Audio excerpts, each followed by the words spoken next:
ما کان یجد ماء یغسل به ثوبہ، اس سے پانی نہیں ملتا کہ اب کسی پانی کے ساتھ اپنے کپڑوں کو کیا کر لے، دھو لے۔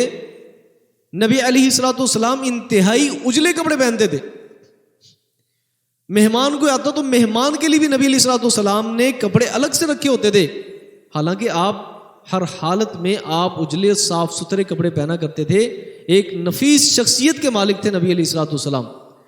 لیکن آپ نے جمعے کے لیے الگ لباس رکھا ہوتا، مہمانوں کے لیے الگ رکھا ہوتا، اور عام حالات میں بھی نبی علیہ الصلوۃ والسلام جو تھے اپنے لباس کو پاک صاف اور ستھرا اور نفیس اجلا ہوا لباس نبی علیہ الصلوۃ والسلام پہنا کرتے تھے۔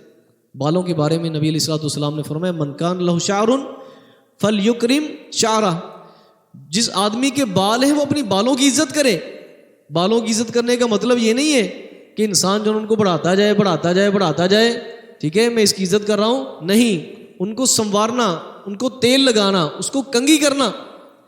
اور حدیث میں آتا ہے کہ نبی علیہ الصلوۃ والسلام ایک دن چھوڑ کر دوسرے دن کنگھی کیا کرتے تھے، اپنے بالوں کو سنوارا کرتے تھے۔ تو انسان کو یہ مشغلہ بھی نہیں بنا لینا چاہیے کہ ہر لمحے اپنے بالوں کی سیٹنگ میں لگا رہے، ٹھیک ہے، کہیں میرا پف خراب نہ ہو جائے، ٹھیک ہے، کہیں میری زلفیں جو نا وہ خراب نہ ہو جائیں، ہر لمحے اسی میں لگا رہے، نہیں، انسان اپنے بالوں کو صاف ستھرا رکھے، اپنے کپڑوں کو صاف ستھرا رکھے۔ اور ایک حدیث میں آتا ہے نبی علیہ الصلوۃ والسلام نے فرمایا لا يدخل الجنة من كان في قلبه مثقال حبة من خردل من کبر، وہ آدمی جنت میں نہیں جائے گا جس کے دل میں رائی کے دانے کے برابر بھی کیا ہو، تکبر ہو۔ صحابہ نے عرض کی یا رسول اللہ صلی اللہ علیہ وسلم، کیا اچھے کپڑے پہننا، اجلے کپڑے پہننا، اچھا جوتا پہننا یہ بھی تکبر ہے؟ تو نبی علیہ الصلوۃ والسلام نے فرمایا نہیں، ان اللہ جمیل یحب الجمال، اللہ کی ذات خوبصورت ہے اور خوبصورتی کو پسند کرتی ہے۔ آپ اجلے کپڑے پہنے، بہترین کپڑے پہنے آپ، ٹھیک ہے، آپ جناب وہ برانڈ پہنے آپ ماشاءاللہ، ٹھیک ہے، آپ اچھے جوتے پہنے، آپ کی جناب جیکٹ خوبصورت ہونی چاہیے، آپ کی ٹوپی جو نا وہ لاجواب ہونی چاہیے، آپ کا لباس انتہائی نفیس ہونا چاہیے۔ فرمایا تکبر اس میں نہیں ہے۔ تکبر کس میں ہے کہ انسان حق کو جھٹلا دے اور لوگوں کو اپنے سے کمتر جانے، حق کو انسان ٹھکرا دے، یعنی باطل کو انسان فیور دے، حق کو انسان فیور نہ دے، حق کو جھٹلا دے اور لوگوں کو اپنے سے کمتر جانے۔ فرمایا کہ یہ تکبر ہوتا ہے۔ تکبر انسان کے لباس میں نہیں ہے، تکبر انسان کے دل میں ہوتا ہے۔ جب دل میں تکبر آ جائے پھر لباس میں بھی تکبر آ جاتا ہے، پھر انسان کی چال چلن میں بھی تکبر آ جاتا ہے، انسان کے رویے میں بھی تکبر آ جاتا ہے۔ تو دل سے جب انسان کیا ہے تکبر اس کو نکال دے، پھر کیا ہے جون سا بھی کپڑا پہن لے اس پہ خوبصورت لگے گا۔ اسی طرح جس جگہ پر انسان رہتا ہے اس کو بھی صاف رکھے۔ فرمایا نبی علیہ الصلوۃ والسلام نے فرمایا نظفوا افنیتکم، اپنے صحنوں کو یعنی رہن سہن کی جگہ کو تم پاک رکھو۔ اور جو یہود ہیں جن کا دنیا کے اندر ڈنکا بجتا ہے کہ یہ بڑے کیا ہیں، سمجھدار لوگ ہیں، نبی علیہ الصلوۃ والسلام نے فرمایا کہ یہ لوگ اپنے صحنوں کو پاک صاف نہیں رکھتے۔ تم اپنے رہن سہن کی جگہوں کو پاک صاف رکھو۔ اور آج دیکھ لیں کہ ہمارے ہاں جو ٹرینڈ بن چکا ہے، دیہات میں چلے ہیں تو آپ کو صفائی نظر آئے گی، لیکن وہ دیہات جن کو شعور والے وہاں پہ لوگ رہتے ہوں، پہلے جو ہمارے بزرگ خواتین تھیں وہ فجر سے پہلے سب سے پہلے اٹھ کر تہجد کی نماز پڑھنی، تہجد کی نماز پڑھنے کے بعد انہوں نے اپنے برتن سارے دھونے، گھر کی ساری صفائی کرنی، اور فجر سے پہلے اپنے گھر کا سین بھی صاف کر لیں، گھر کا فرنٹ بھی صاف کر لینا۔ فرنٹ پہ آپ کو گندگی نظر نہیں آئے گی، لیکن آج آپ شہری زندگی دیکھ لیں، اندر سے صفائی کرنے کے بعد جو کوڑے دان وہ کہاں پڑا ہوتا ہے، دروازے کے ساتھ، اور گھر کا سارا کوڑا جو ہے دروازے پہ جمع ہوتا ہے، فرنٹ پہ جمع ہوتا ہے، فرنٹ پہ جمع ہوتا ہے۔ تو ہمیں حکم یہ ہے کہ ہم اپنے رہن سہن کو کیا کریں، صاف رکھیں۔ اس کے بعد صرف رہن سہن کو نہیں، جس ماحول میں ہم رہتے ہیں اس کو بھی صاف رکھیں، جس ماحول میں ہم رہتے ہیں اس کو بھی ہم صاف رکھیں۔ اگر معاشرے میں ہر ایک فرد صفائی کا اہتمام کرنا شروع کر دے گا تو ہمیں سننے کے لیے یورپ کی مثالیں نہیں ملیں گی کہ یورپ والے جو نا اتنے صاف ستھرے ہوتے ہیں، فلاں ہوتے ہیں، فلاں ہوتے ہیں، ان کے گھر اتنے صاف ہوتے ہیں، ان کی سڑکیں اتنی صاف ہوتی ہیں، ٹھیک ہے، یہ مثالیں ہمیں سننے کو نہیں ملیں گی اگر ہم میں سے ہر ایک شخص یہ کردار اپنا ادا کرنا شروع کر دے گا۔ وہ ماحول کیا ہے؟ نبی علیہ الصلوۃ والسلام نے فرمایا عرضت علی اجور امتی، میرے اوپر میری امت کے اجر والے کام پیش کیے گئے، حسنھا وسیئھا، اچھائیاں بھی پیش کی گئیں اور گناہ والے کام بھی مجھ پہ پیش کیے گئے۔ نبی علیہ الصلوۃ والسلام نے فرمایا فوجدت فی محاسن امتی، میں نے اپنی امت کی نیکیوں میں وہ کام میں نے دیکھے، فرمایا کہ الادا یماط عن الطریق، ایسی تکلیف دہ چیز جو رستے سے ہٹا دی جاتی ہے، فرمایا کہ یہ میری امت کے محاسن میں نے یہ چیزیں دیکھی۔ اللہ نے میری امت کے اجر مجھ پہ پیش کیے نا، وہ اعمال جن پہ میری امت کو ثواب ملے گا، ان میں نے اس عمل کو دیکھا، یعنی میری امت کے محاسن میں یہ بات شامل ہے کہ رستے صاف ہونے چاہیے، رستے میں تکلیف دہ چیز نہ ہو۔ یعنی جو انسان اپنا کردار ادا کر سکتا ہے رستے کو صاف کرنے میں، وہ انسان ادا کرے۔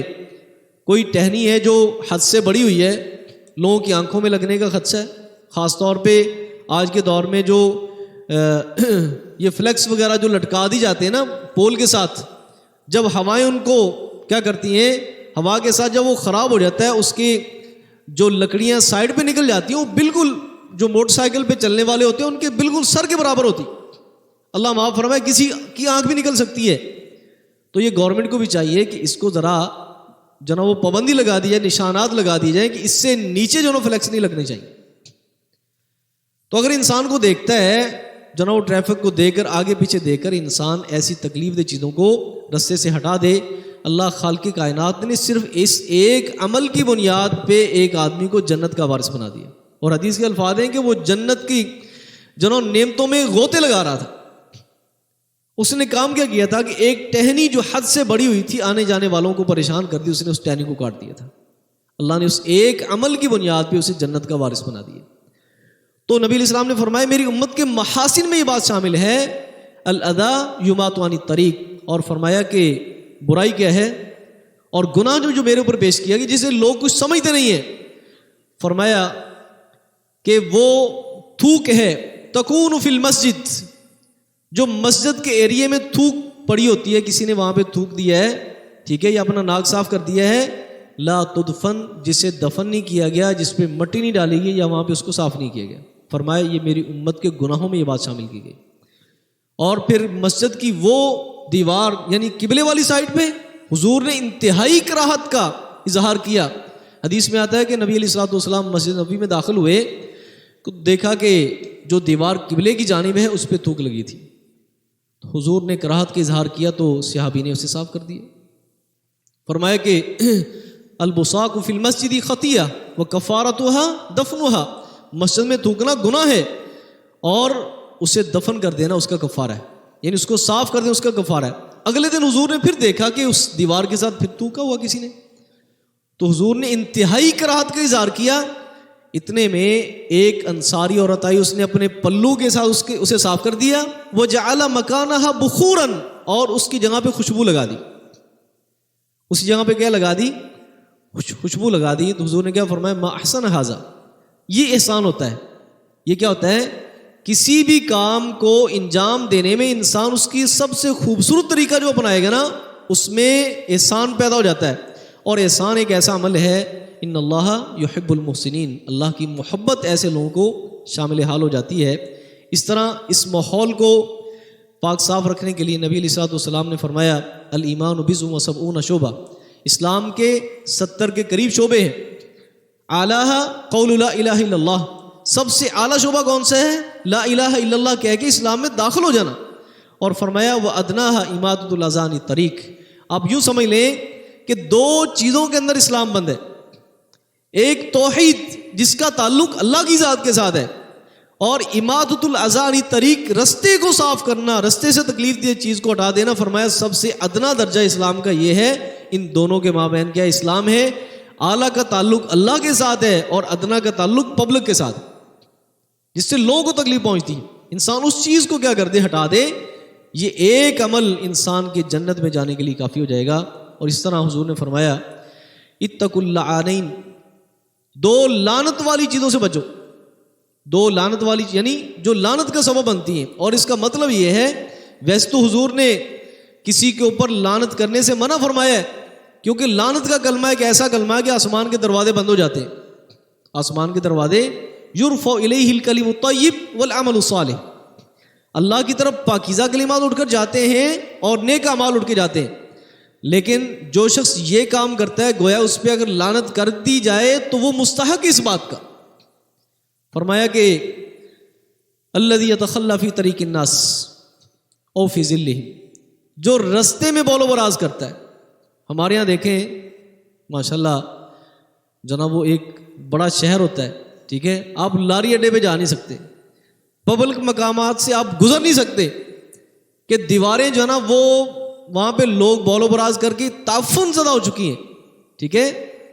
دیکھیں گاڑی کھڑی، اس کے ٹائر کے ساتھ وہاں پہ پیشاب کرنا شروع کر دیتے ہیں، ایک درخت دیکھا اس کی جو نا جڑ میں پیشاب کرنا شروع کر دیتے ہیں، ٹھیک ہے۔ دیوار دیکھی، یعنی جہاں بھی کہ انسان کو جو نا حاجت ہوئی اس نے وہیں پہ کر دیا، اس نے وہیں پہ کر دیا۔ اس سے ماحول کیا ہوتا ہے، صاف اور ستھرا نہیں رہتا۔ اس ماحول کو صاف رکھنے کے لیے شریعت نے حکم دیا ہے کہ آپ کیا کریں، اپنے ماحول کو بھی صاف رکھیں، اپنے گھروں کو بھی صاف رکھیں، اپنے جسم کو بھی صاف رکھیں۔ اور تین چیزیں جب کیا ہو جائیں گی، صاف ستھری ہو جائیں گی، تو پھر اللہ رب العزت ہمیں اپنے ان بندوں میں شامل فرما لے گا، ٹھیک ہے، کہ فیہ رجال، کہ اس اللہ کے گھر میں اس کے باسی وہ لوگ ہیں، ٹھیک ہے، جو طہارت اور پاکیزگی کو پسند کرتے ہیں، طہارت اور پاکیزگی کو پسند کرتے ہیں، جن کی اللہ تعریف کرتے ہیں۔ اور جو مسلمانوں کا میزہ ہے اور ترا امتیاز ہے وہ کیا ہے، صفائی اور طہارت ہے۔ تو اللہ سے دعا ہے کہ اللہ رب العزت انشاءاللہ آگے جو پریکٹیکل چیزیں آئیں گی وہ آپ سب احباب کو اس میں ہم شامل کریں گے۔ تو یہ طہارت اور پاکیزگی کی اہمیت کے بارے میں احباب کے سامنے چند ایک گزارشات تھیں جو میں نے رکھی۔ اللہ سے دعا ہے کہ اللہ رب العزت مجھے اور آپ کو ہر حال میں طہارت، نظافت اور پاکیزگی کا اہتمام کرنے کی توفیق نصیب فرمائے۔ سبحانک اللہم و بحمدک، اشہد ان لا الہ الا انت، استغفرک و اتوب الیک۔ السلام علیکم و رحمۃ اللہ۔